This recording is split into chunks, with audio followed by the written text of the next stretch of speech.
Adlaw nga Domingo karon mga kaigsuunan, petsa 10 sa bulan sa Hulyo tuig 2022. Karon ang ika-15 nga Domingo sulod sa tuig ordinaryo. Ang pagbasa kinutlo gikan sa Ebanghelyo sumala ni San Lucas, kapitulo 10, versikulo 25 ngadto sa 37. Unya miduol ang usa ka magtutudlo sa balaod aron pagsulay kang Jesus. Nangutana siya, "Magtutudlo, unsay kinahanglan kong buhaton aron ako makadawat sa kinabuhing dayon?"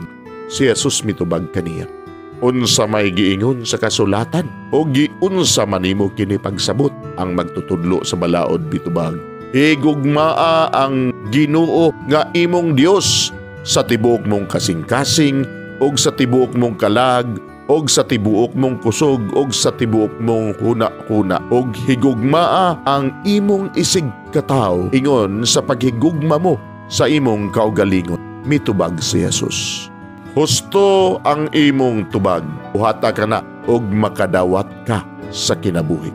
Apan gusto sa magtutudlo sa balaod nga ilhon siyang matarong busa, nangutana pagayod siya kang Jesus, "Kinsa ba di ay ang akong isig katawo?" Si Jesus mitubag, "May usa ka tawo nga milugsong gikan sa Jerusalem ngadto sa Jericho o gibanhigan siya sa mga tulisan. Iubuan nila siya, gibunog o gibiyaan nga hilimatyon. Og nahitabo nga may usa ka pari nga miagi ni adtong dalana. Sa pagkakita niya sa tawo nga gitulisan, milabay lamang siya agi sa pikas daplin.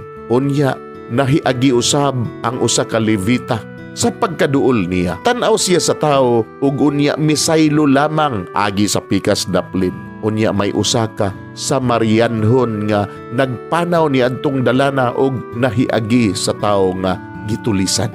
Sa pagkakita niya sa tao, naluoy siya. Miduol siya kaniya og gibubuan niya lana og bino ang iyang mga samad og gibugkusan. Unya gipasakay niya ang tao sa iyang hayop og gihatod ngadto sa usa ka balay abutanan og didto iyang gialimahan siya.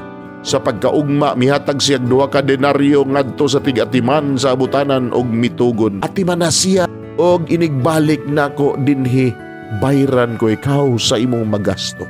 Og si Jesus mitapos pag-ingon, "Karon sa imong hunahuna, kinsa man niining tulo ang nagpamatuod nga isig katawo sa gitulisan?"